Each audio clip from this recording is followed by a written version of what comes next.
Welcome to Deges and Dragons. I thought this was going to be hard. Welcome to Deges and Dragons. Who wants some of the Ripper? They're state champs, baby. Woo! Smoke heroes! He's clearly Captain Crunch. I'm a man of the people. Shattered world. Ripper knows! Ripper always knows! And welcome to another episode of the Degecast, the supplemental podcast for our YouTube show, Deges and Dragons. I'm your host, Nate Lindberg, and you can find me on Twitter at Nate Lindberg, and follow our brand on Facebook, Twitter, and most importantly, YouTube at Degetime. Now, making his triumphant return to the co-host chair here on the Degecast, he's the veteran game master in his own right. He's a permanent member of the Deges and Dragons player panel, and the man who probably needs an introduction because, well, nobody can figure out how to pronounce his last name. Tony Shermuxness. Tony, what's going on, dude? Not much, you man? Not much. Welcome back to the show. It's been a little while. It's good to be back. Right? Where we've changed up the format a little bit. It's been a little bit more of a one-man off-the-cuff type of a show, so I'm glad to have you back, man. Good to hear you. It's good to have some, free time, new jobs, moving around. It's been, and just chaos of life in general, so. And he did just say moving around, and you know what? Here, I may as well announce it because it's going to happen. Bitter rivals Tony and Nate become roommates. Dun, dun, dun, dun. Wow, that was good timing. We didn't even plan that. So yeah, that's going to be interesting. But I'm looking forward so I guess to the real question is, the Pontine on who's going to die first, I guess. It's probably going to be me. Probably going to be me. Probably. All right, so season 1 of Deges and Dragons is in the bag, and we have season 2 a few months away. Now, we're not leaving you guys without any content to watch. No. We have we alpha tested an RPG that's set in a little bit more of a colorful world than the rest of our games. A game called Miracle. Now, Miracle was originally scheduled to be in our season 1 finale. However, where it's still a living and breathing document, the game kind of changed quite a bit from the time we first filmed it to the time we were ready to air it. So we thought the story that we played was so much fun. We decided to release it during our off season. So it's the gameplay is going to be a little bit different. It's basically just we're showing you the story. We don't have a therapy tie-in or rules or anything along those lines because the rules have kind of changed. This is more just like watch it because it's really entertaining. But here with us tonight to talk about Miracle is the creator of Miracle himself, Mr. Turnip, or Caleb. Caleb, welcome to the show. Salutations. Thank you for having me. Good to see you all again. Yes, absolutely. And Caleb is also in our game. He's in the Miracle gameplay. It's the only game up to this point we have played with the creator, which I thought was really a cool thing. So thank you for coming on and playing that with us. And I'm glad we were able to kind of help you out and test the game out a little bit. Yeah, it was a lot of fun. Oh, it was a ton of fun. Yeah. Yeah, it was definitely a good time. So I guess to kick things off, since Conrad is not here, typically I will throw over to Conrad, and Conrad will get us kicked off with our first question. But instead, I'm going to ask him. I'm kidding. Tony, go ahead. All right. So, Caleb, who is part of the Miracle team, or is it a one-man show? As far as content development goes, it's I do have an artist who I've been working with. Let's call him Thiago for now, and he's been the artist, the new artist for the new game, or the remake of it, essentially, that we'll be seeing soon. Other than that, the lore, mechanics, content, it's all been me. That's awesome. There's a lot of it too, so that there's quite a bit. Oh yeah, since we've last spoken, it has grown tremendously. Oh yeah, no, I always look forward to your posts in the Discord channel whenever you decided to add more content to the game. It's always fun to read through that. Oh, exciting! What I've read through a little bit of it, of it myself. But like, what's maybe one of the things that you're kind of most excited about that you've added in? All right, so the lore specifically. Sure. Miracle, when I first released it, it was just mostly mechanics, mostly rules, mostly content. The lore section itself was no more than 15 pages, I believe. It was a sparse amount. Currently, the lore document is 160. And I'm talking about everything about the world because that's really the main selling point of Miracle. It makes it so unique. So I'm talking about the nations, world history, all the races, technology, all the major events, and all the major entities as well. Just covering everything I can. And That's I awesome. definitely appreciate that as a player standpoint. I don't, maybe I'm the weird one out, but I always love looking through lore, whether it's tabletop games, video games. I mean, hell, I even look through lore in like Magic the Gathering cards. So it just, you putting out all this information about your world is fantastic, and I think it really helps people just kind of help create concepts for characters, especially where it's a it's a completely different world from ours, so it's kind of hard to draw parallels from that. So you having all that information out there for people to draw from is just, I think it's great. So thank you. Oh, my pleasure.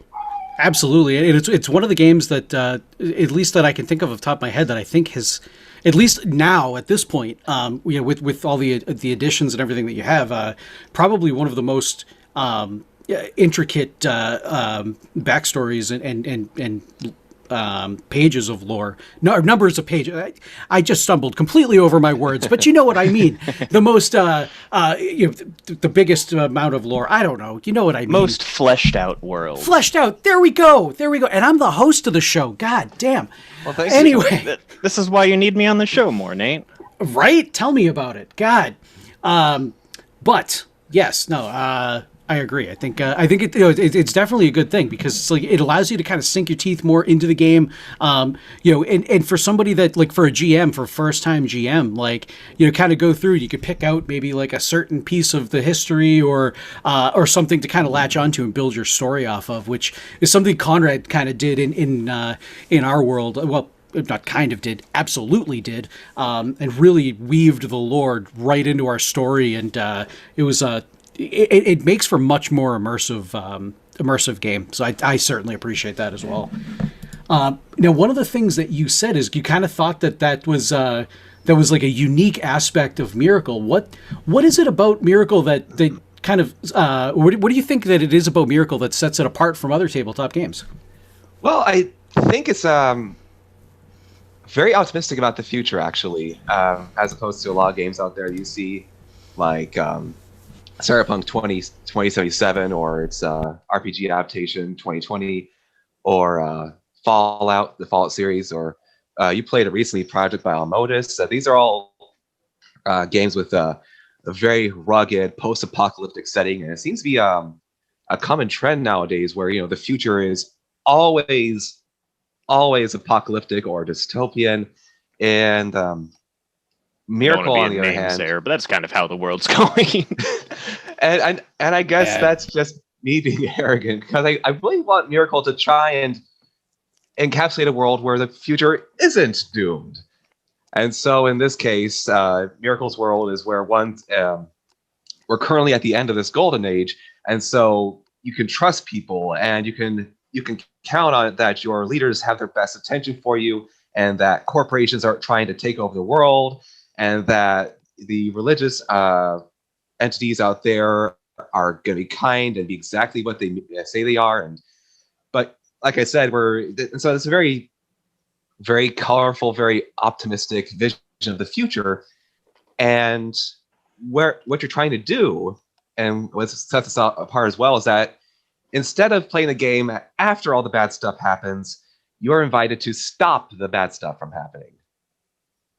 You have a chance, and the game promises that if you can, rise to the challenge, be a champion of heroism, then you can, stop the nuclear apocalypse, stop the cyberpunk dystopia, stop the death cult from destroying the world. You can make a difference. I really like that outlook on it right now, because especially right now, we need that outlook in life right now. Yes, there's a lot of divisiveness and a lot of negativity and just kind of craziness in the United States of America in particular is what I'm talking about, but the world, especially right now, right in the middle of the pandemic and all this stuff. And obviously there's a lot of political turmoil all over the world, not just necessarily the United States, but I guess I'm kind of relating to the U.S. because, hey, all three of us are here, as far as I know, unless I don't know something. But I think we're all here. But it's a very optimistic outlook on the world, on a world, not the world, but this world, but a world. Very optimistic outlook, and it was a lot of fun to kind of to dive into that. I mean, it was months ago at this point we played Miracle, and the game, there's, like I said, has certainly kind of changed, rules wise and lore wise since then. But at the time, anyway, it was still really fun to dive into that kind of happier and more colorful, cheerful world. So I certainly appreciated that as well, 100%. I'm pleased. Now, what was the original inspiration for Miracle? Kind of talking about being a bit more of an optimistic world. Was there something in particular that kind of told you, hey, this is what I'm going to do. I'm going to make this game. All right. So I say as two main sources. One that kind of planted the seed, and the other one that actually made the plant grow. I'm actually a big fan of retrofuturism. I love the aesthetics. I love the old videos that talked about how great the future would be in the year, 2000 or something like that, when we have this post-scarcity society and progress has allowed us to live long, happy lives with 20-hour work weeks and flying cars and everything else about that. I love that. And I really liked it. And then the other inspiration that kind of, made the plant grow was Hixant Draconis, or Here Be Dragons in English, I believe. It's another game that came out a few years ago, and it's a post-apocalyptic cyberpunk dystopia, and so it has all the popular stuff in it. Oh, and a dash of Lovecraft as well. And as I was playing that game, I thought, oh my gosh, this game is great, but it has some room for improvement. And so what I immediately started to do was I wanted to make this newer game, or a newer system that would fix all of the issues that I found with HSD. And eventually I thought, hey, I could modify this to make this a game that's happier, that's more not dystopian, one that's colorful and vibrant and worth saving. And then over time it just kind of snowballed. Oh, that's awesome. That's awesome. Yeah, it's definitely nice to have a world worth saving instead of just saving the world that you live in for the sole purpose that you're there, and if you don't save it, you won't be there anymore. So it's great to have that. Mm-hmm. Yeah, that's good. That's a good way of looking at it. I only live here because I'm stuck here, and if I don't save it, well, I got nowhere else to go. That quote from Guardians of the Galaxy? It's like, I'm one of the. Why do we want to save the galaxy? It's like, well, I'm one of the idiots who live in it. Precisely. Oh no, it's great. That's great. So Caleb, we've been us being, Deges, the Deges and Dragons and you, we've been kind of in communication for about a year now or so, roughly. I just double checked our schedule. It looks like we actually filmed the Miracle game probably roughly about 8 months ago. A little over 8 months ago at this point. Yeah, no, I was a little taken aback by that too. But how long have you been working on Miracle? I know just from the time that we filmed it and from now, you've added so much to it. But how long has this process been? Oh, I think about 2 years now. I can say that for certain. I started. Let's see. I started the game about midway through the previous year before this, like 2019, and then I published it on September 30th, and then there was a year after that, and now we're here. So about 2 years. All right, cool. Yeah, because I knew when we play tested it, it was still like in a very early stage, but yeah, I didn't realize it was like quite that early. And it certainly impressive for. It was still pretty fleshed out for sure. Yeah, for how much content an there alpha was. game, effectively. Oh yeah, every single night I'd come at, or once the kids were asleep, I'd put in 2 to 3 hours every single night and just making sure I can meet that deadline, September 30th. Yeah, definitely shows. Now, So- Oh, go ahead. oh no, I was all right. From I guess one tabletop player to another. I mean, how long have you been enjoying the tabletop role playing game scenes, or do you prefer to be the GM behind the screen?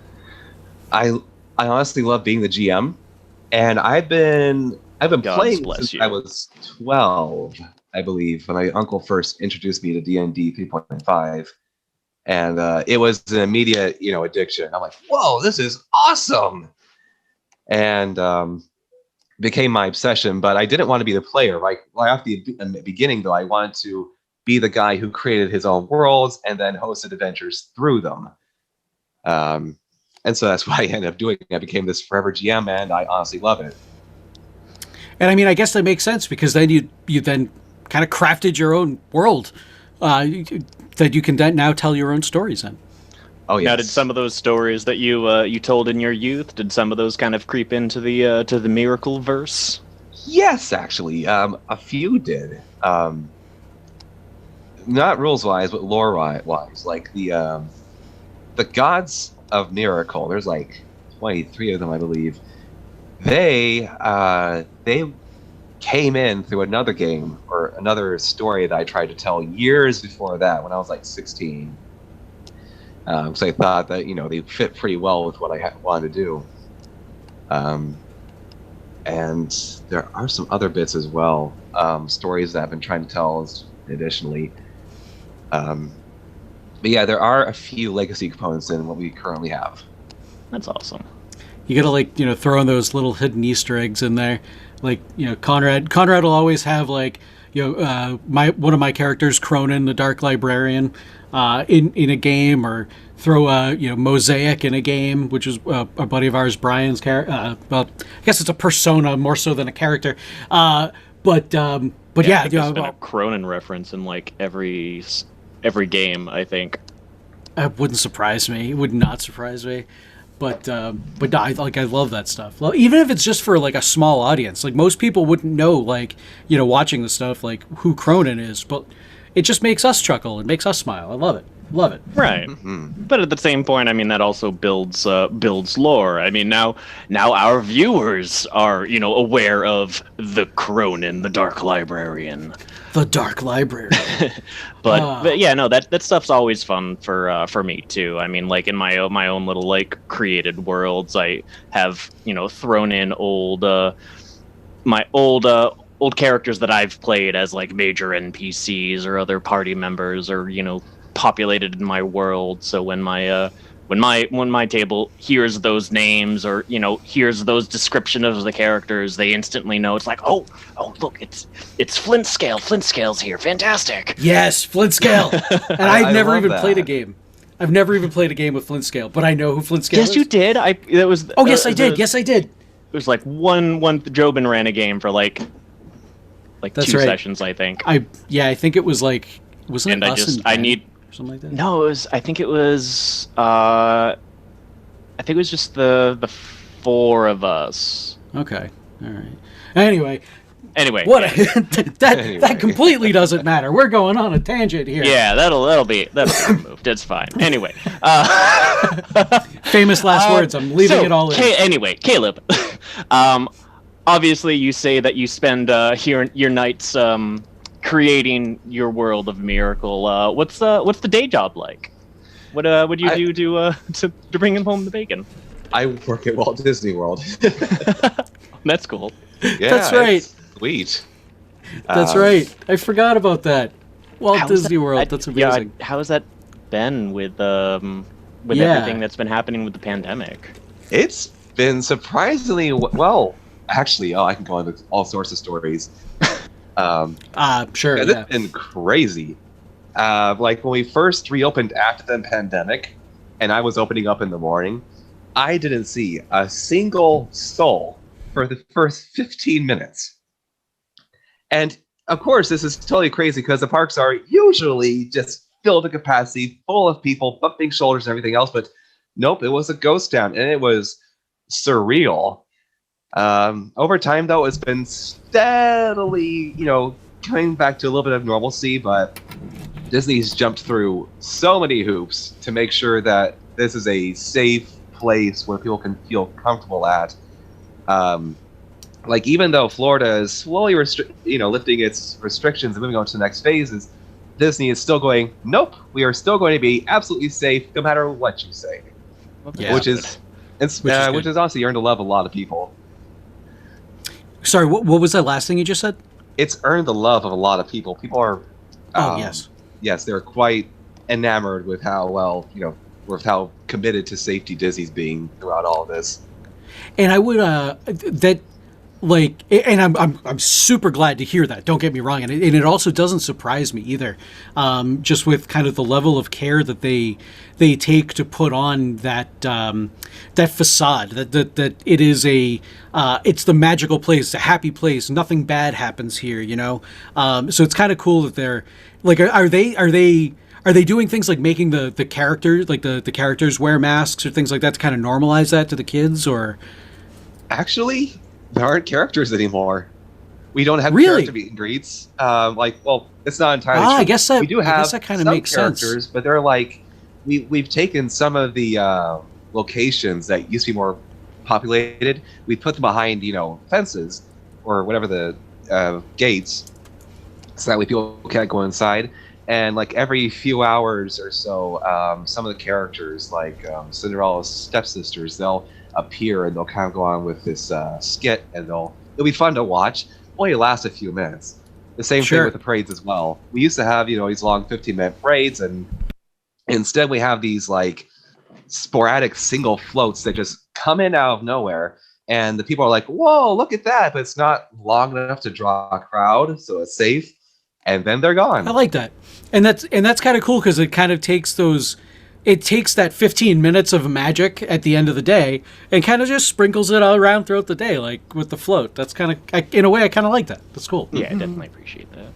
Yeah, I'm sure we could probably do an entire podcast on what Disney's doing for COVID, because, well, as I alluded to earlier, I think it might have actually been before we officially went on the air, but I do I've got a podcast on Wednesday nights where I take a look at this week's episode of WWE NXT, which is actually filmed not too far from where you are either, in Florida, and it's one of the things that's been a big hot topic on that show is COVID, and we go off into tangents about COVID all the time. And what WWE is doing for COVID prevention, just for the small amount of fans they're letting in the building, or going into some other companies and what they're doing. So it's something that like is really fascinating to me right now is what these companies that rely on crowds and rely on people coming to them, that these destination locations, and they rely on crowds and people, what they're doing to now not only keep themselves safe but to keep the people safe. So yeah, I'm sure we could probably do an entire episode on that. Yes, before we do that, I think we'll actually one thing I do want to ask before we move on. What is it that you do at Walt Disney World? I work in food and beverage in Cool. Dinoland, and so my daily job is either working in the carts or from house, or sometimes in the kitchen. It's a lot of fun. That's awesome. It does in Dinoland, you said? Yeah. Dude, so you get to walk around like hang around with like T-Rexes and other giant dinosaurs and stuff all day? Sold. Yeah, like the T-Rex is actually just across the street in front of Dinosaur. Oh, that's fantastic. That was my favorite part. So I kind of think I know. Well, I haven't been to Walt Disney World in probably 18 years, but Never been. really? Oh, Yeah, never. Damn. Land or world. Wow. Yeah, I've never been to 'cause Land's in Florida. Or California. California, yeah. I mean, Yeah, I've been to never been there. California. I didn't go. Yeah. Roommate road trip. That could be a lot of I fun. don't know if I want to go to Florida. No offense, Caleb. No problem. You know, it's that time of the year. Florida man's back out again. People are hiding inside. Yeah, Florida man just left Washington, so he went back to Florida. Anyway, that I'm gonna cut out. So anyway, You know what? Let's bring it back to tabletop games. Caleb, Yes. what specifically about tabletop games? You said your uncle introduced you to it. What specifically drew it to you? It was, I guess it'll be the ability to. It's the simulation of being able to be someone else and do things you can't do, and it's that specifically being someone else, taking on a role, and doing these amazing feats, growing and fighting monsters, exploring places, and having chemistry with the world. It's not even the mechanics or the fighting that draws me. It's the ability to be immersed in some place that doesn't exist, and to do our best to work together and try and describe what would actually happen. And as you yourself get immersed into it, you kind of like, it's like reading a book where somehow you just get really, really involved with it. You got start with the flow, and then suddenly the chapter ends, and you're like, "Oh wait, I'm back in reality."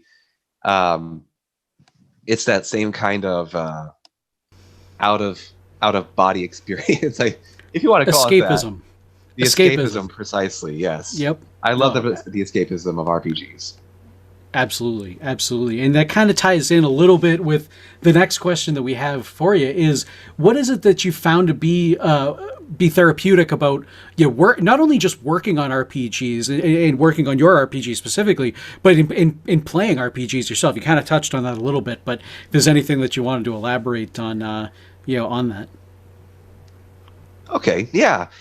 It's there's one thing. I guess I really like the or what's therapeutic about it, because that it allows me to try out it I can I'm trying to put this into words.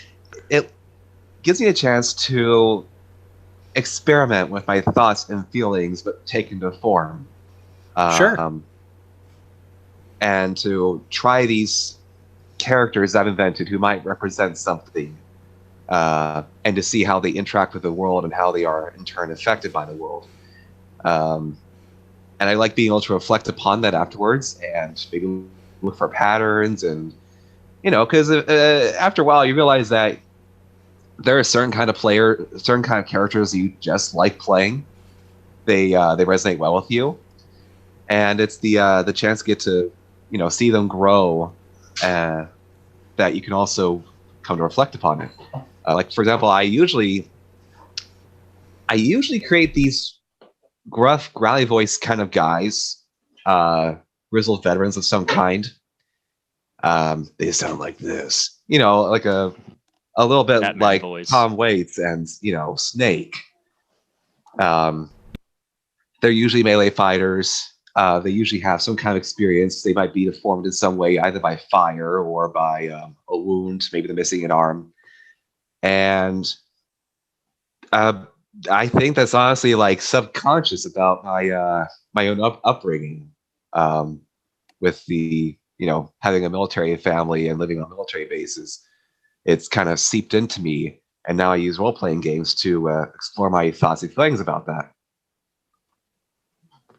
Kind of just to touch on that a little bit. So does that mean you were doing a lot of moving around and things like that growing up?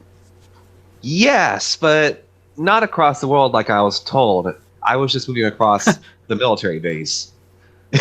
The same military base? The same military base. Okay. Everyone else is like going to like Germany and Alaska, and they're going to explore the world, and I'm just kind of like stuck in the same zip code. Oh man, that's kind of brutal. But at the same time, I guess in a way, I guess in a way, grass is always greener on the other side. Because I know a lot of people. Well, I wouldn't say I know a lot of people that grew up in the military, but the few people that I do know that grew up, military families, they hated that aspect of moving around all the time. Even though they got to go to some cool spots, I don't know if they didn't appreciate it because they weren't didn't want to be there or not. But no, I had to ask. Wasn't sure. We say military family. Never like it's either you're in one spot like that, you don't move, or you move around a lot. So it's kind of curious. Mm-hmm. Now, what is it? You've obviously crafted a very unique world and here with Miracle. What is it that you think might be able to help other people or help people kind of develop themselves and grow by playing a game? All right. So I guess one way this would help people is getting to see what what an actual utopia might look like, and also getting to see what Unity might look like, what actual what a great place, like a bright future would be. And so, which is why the game heavily comments on the themes of cooperation, on old things being good, new things being good, about rejecting the tropes that things being different or unusual or maybe even opposites doesn't necessarily mean they have to be opposed to each other. And so a Miracle, technology is offered as something good. Magic is offered as something good. Oh, they're both very obviously different. It plays them together and says this make a great, big, wonderful world, and you should be encouraged to combine things and to explore all the options and to really hybridize and see what you can get by breaking out of your comfort zone. Yeah, it's awesome. You definitely set up the world where that's definitely possible. And out of curiosity, because I love asking all of our developers this question, what is your ideal character build in your system for Miracle?